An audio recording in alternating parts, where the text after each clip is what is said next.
You're dangling from the rain-slicked walls of a monastery in Northumbria, and at this moment, your life decisions seem highly questionable.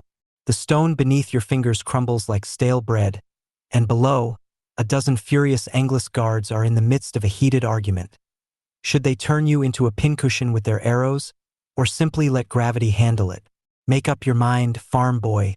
Bjorn's iron grip tightens as the longship bobs in the harbor below. Either you prove you're worth the spot on my crew, or you can take a swim back to Norway.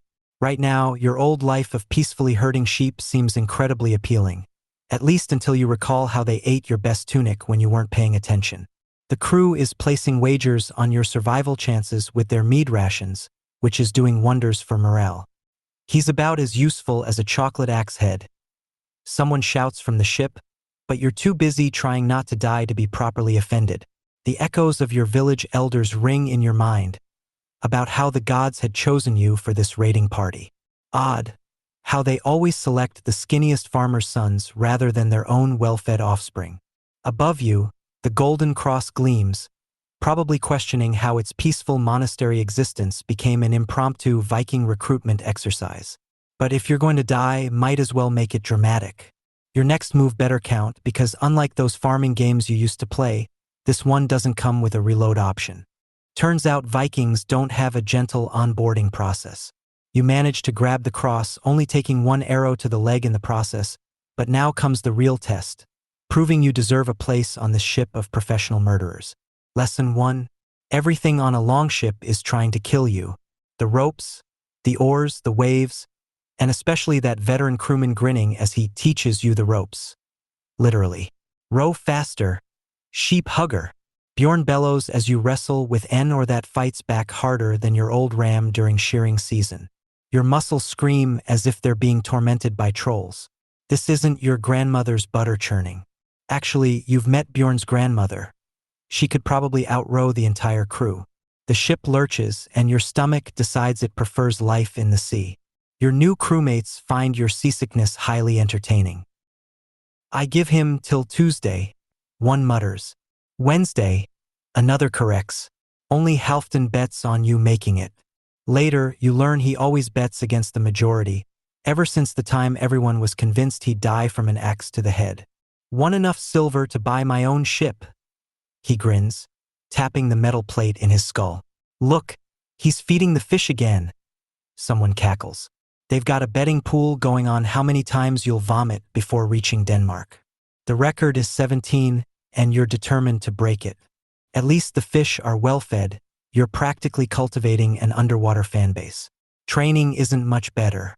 That's your head, not your sword arm." Halfdan snarls as you narrowly avoid decapitating yourself during practice. "I've seen better footwork from a three-legged goat." The bruises forming on your body could probably be used for celestial navigation at this point.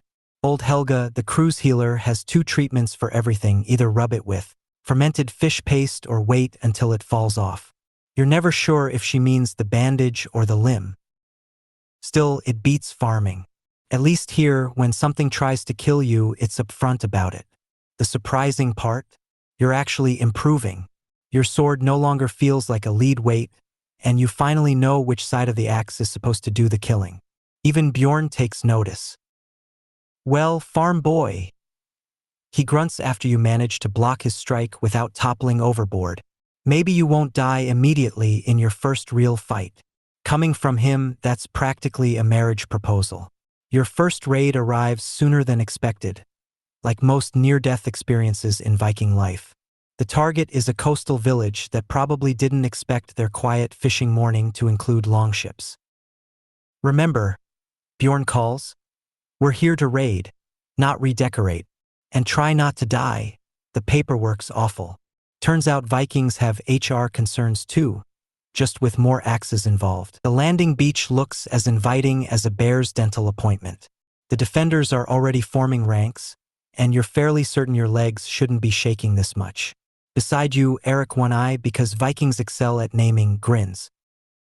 "First raid jitters? Just pretend they're angry sheep." Easy for him to say, your sheep never carried spears. Chaos erupts faster than your sister's wedding after too much mead. You're swinging your sword like your life depends on it, because it does. Then you spot a defender attempting to flank Bjorn. Without thinking, you tackle the man straight into a conveniently located pile of fish. "Nice move, farm boy," Bjorn shouts. Though next time, less fish, more sword. From that day forward, you earn a new title: the Viking who saved Bjorn's hide, and only mostly smells like fish. Not exactly saga-worthy, but it's a start. Raiding, it turns out, is the easy part of Viking life. Winter in Scandinavia, that's the real enemy. The cold gnaws at your bones, and your beard has more icicles than hair.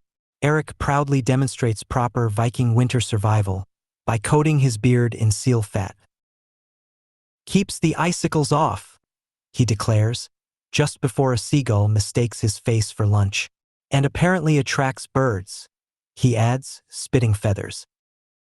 "Stop whining," he continues, chipping ice off the ship's side. "This is nothing. Last winter was so cold. We had to thaw our words over the fire before anyone could hear them." The crew's solution? Mead and those god-awful fermented fish. "Eat up," Halfdan grins, offering you something that might have once been fish. Builds character. You're pretty sure it's building something, but character isn't your first guess. Your first command comes during a raid going as well as a blind giant in a pottery shop. A storm hits as you reach the Anglis coast, because of course it does. Half the fleet scatters. Bjorn is unconscious from a barrel to the skull, and suddenly everyone's looking at you. "Well, farm boy," Eric shouts over the wind. "You've been watching Bjorn. What's the play?" "Great. Your first leadership test, and it's during Ragnarok's wet dress rehearsal. You decide to use the storm's force instead of fighting it, letting the waves launch your ship into the harbor like a battering ram. Either we make a grand entrance," you yell, "or give the fish a tale to tell their grandkids." The crew's laughter is half terror, half approval, the perfect Viking emotional mix. The storm carries you past the harbor chains, and suddenly, you're not the farm boy anymore. You're the lunatic who turned certain death into victory. In Viking terms, that's the best kind of promotion. 2 decades pass like a raid. Fast, brutal, and leaving plenty of scars. You earn your own ship, a crew that mostly listens, and a reputation that no longer includes farm boy. They call you Storm Rider now, though Eric still insists on fish tackler. Then, on a raid, you see him, a young recruit dangling from a wall, terrified. The crew is betting on his survival, and you remember your own first raid. "Give him a chance," you tell them. Some grumble, but they shift closer, protective. Vikings take care of their own, even the clumsy ones. Then, the glint of arrows in the morning light. You shove the recruit aside. The arrow finds your chest. Through the pain, you see the Valkyries descending. Time for your final raid. Not bad for a farm boy who once feared angry sheep.